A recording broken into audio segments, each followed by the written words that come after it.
You don't sound like a college-educated woman. You didn't learn anything about history. Did you take a history class? Sure did. You didn't learn a doggone thing.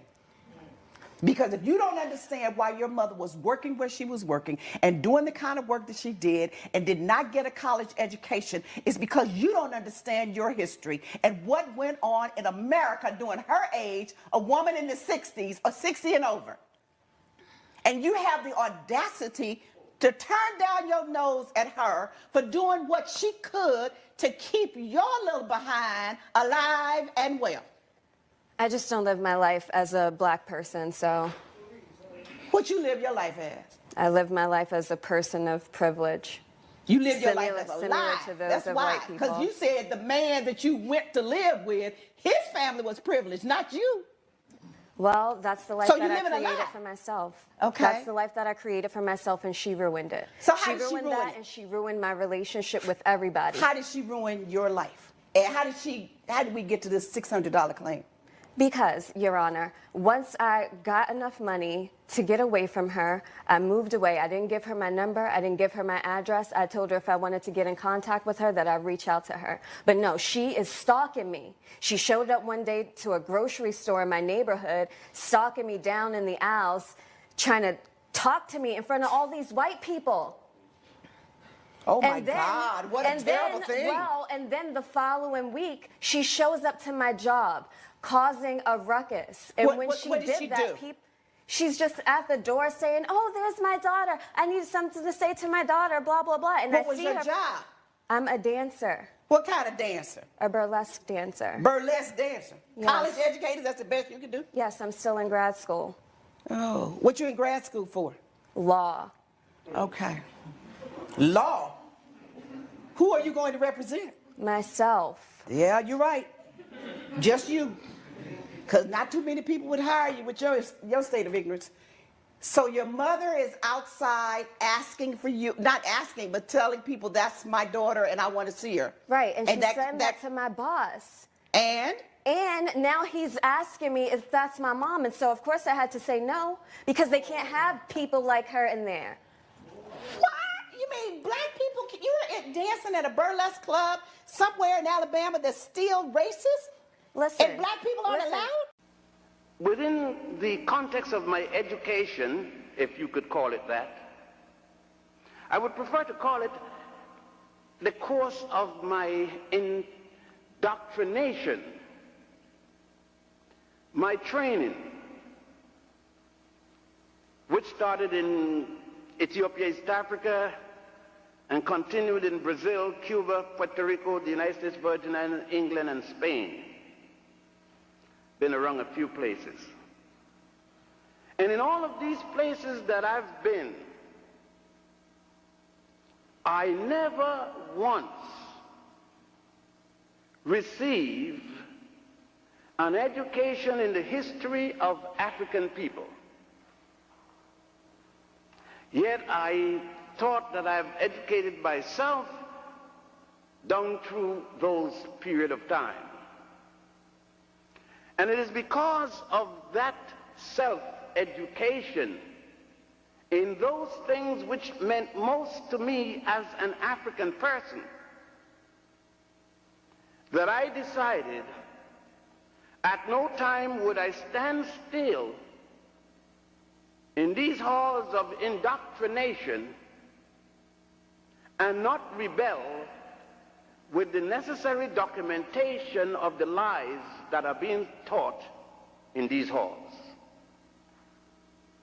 And so I may be saying things that may hurt many of you, if not most of you, because some of the lies have become your dear frame of reference. We could start with the Greeks. I hope you of fraternities and sororities don't get too bothered about it, since the Greeks weren't too much anyhow.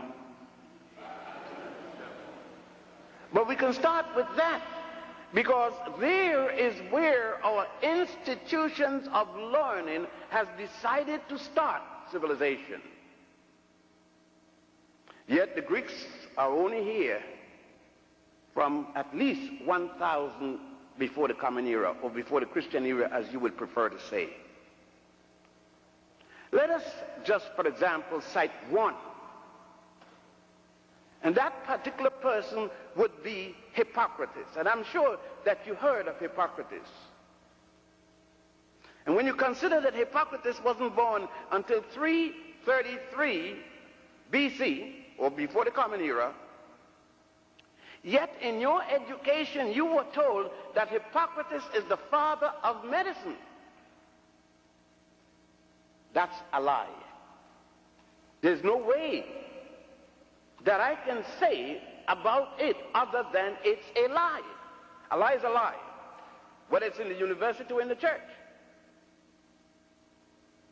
How could Hippocrates be the father of medicine when the first time you see him, he is in Egypt learning medicine from Africans?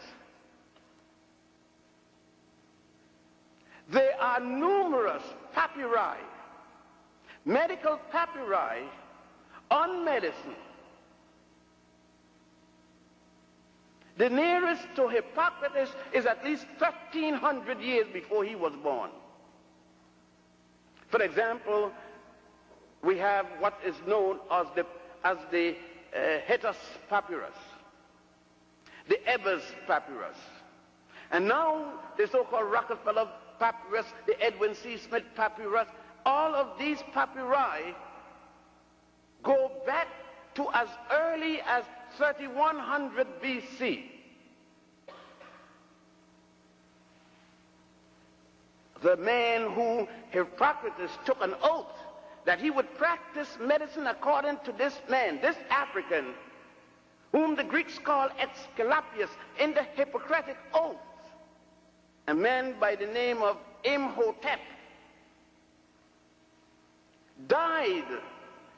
He practiced medicine and died 2,500 years before the birth of Hippocrates. And you are telling me that the medical school and the pre-medical historians don't know this? They don't know it because, unfortunately, Imhotep had a high visibility like myself, otherwise called black. They don't know that the Ebers papyrus by Hatshepsut, dealing with Planned Parenthood, I said Planned Parenthood, 1,550 years before the birth of Jesus the Christ,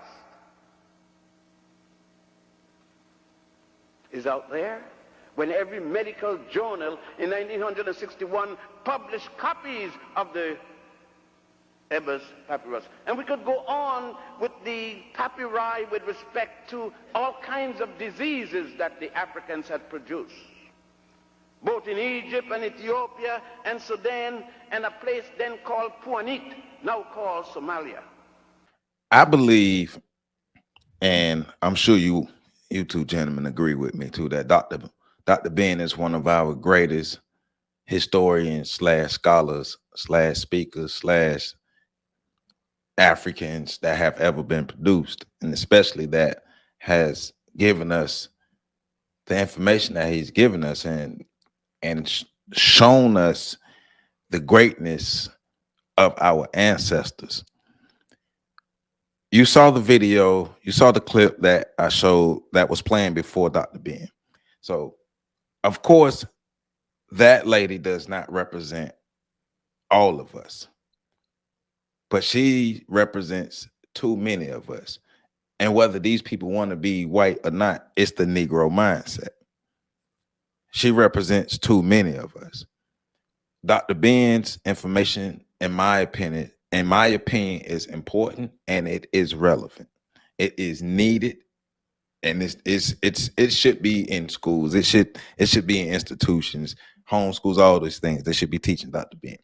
But in a culture of such confused people as we are today, because too many of us have the Negro mindset. Too many of us are confused. Too many of us have degraded behavior. How is Dr. Ben's information useful? How is it relevant these days? I know we talk a lot about critical mass, that we don't need to worry about the masses because we can create critical mass. So thinking about information from scholars like Dr. Ben and also looking at the critical mass conversation. How do we make information like this relevant, not just within the critical mass, but beyond that, but also looking at the critical mass? Is the critical mass, is that something that can be effective? That's what I really want to explore with this. Is the critical mass something that can be effective? And if so, in what ways can it be effective? Because I want to challenge our thinking, because we talk about critical mass a lot. So I want to challenge our thinking. Looking at the information like Dr. Ben, how can we use this within the critical mass and even beyond the critical mass? But also, is the critical mass, is that something that can be effective? Pat, you got your eyebrows furrowed, so I want to start with you, just because they were furrowed.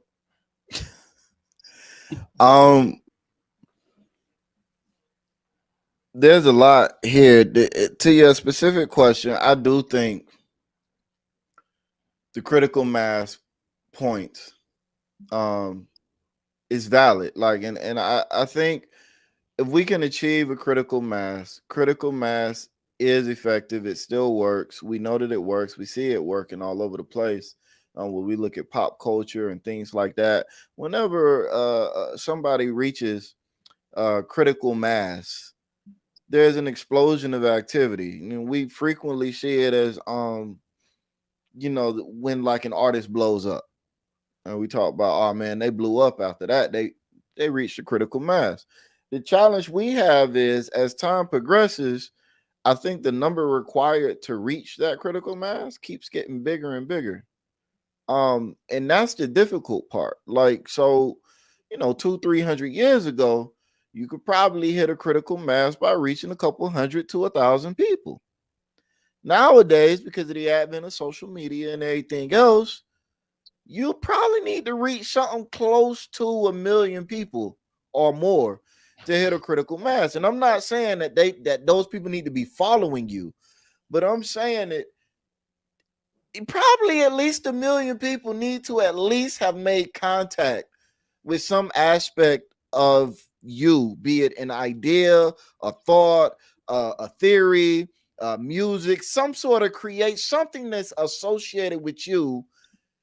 That many people probably needs to be touched by it. Even if it's just like 1 million people viewing your content with regards to social media. And that's a hard thing to achieve. That's a hard set. That's why I'm like, you like 1 million people. I'm like, that is that even still critical mass? No, but it is. See, and then the other thing too is we got to talk about the nature of connections. Like, so 200-300 years ago, right? Because the connections were so different, they were also stronger. When you made a connection with somebody, you made what would be considered like a real connection. Somebody come across your article in the newspaper, well, maybe not 200-300 years ago, but somebody come across your idea. They're coming across an idea that has had time to develop, and that is usually, by the time it's reached that person, there is a level of sophistication and a level of strength behind the idea that it makes an impact. And also the fact that it was a lot harder for ideas to travel back in the day.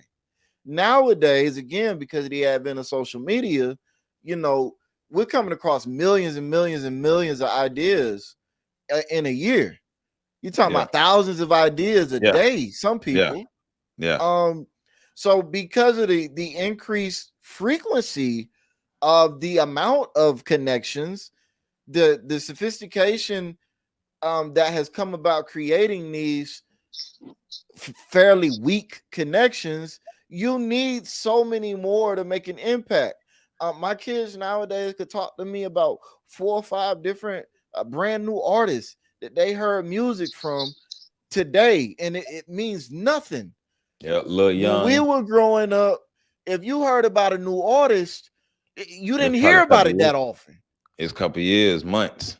Yeah, so by the time you hear about them, they got a body of work. You can go back and look. Nowadays, kids is coming up to me with, man, you heard about such and such. They only been working for like 2-3 months. They don't have no body of work. So I think it's a lot of different things that go into it. I think critical mass still works. The difficulty we're having is that it's so much harder to reach a critical mass because the amount of, and then there's just the population, the sheer size of the population on the planet. There's more people around. It's just harder to reach that critical mass. So, you know, we if we want to break it down, I think we break it down in terms of like mini masses. You know, instead of talking about the one big critical mass is gonna make everything pop, when we talk about the small critical mass that, you know, kind of creates a temporary explosion where instead of you catching on or an idea catching on, it just picks up maybe 50 new supporters instead of the 1 or 2 that it usually get. All right. So PC, same thing. Looking at Dr. Ben's information, a confused culture of people. How's his information relevant? And also the critical mass, challenging the critical mass. Do you think the critical mass could work? And if so, why? If not, why? Well, the critical mass always works. You have the 80, what is it, the 20-60-20 rule? The what is it, 80-20, the Pareto principle?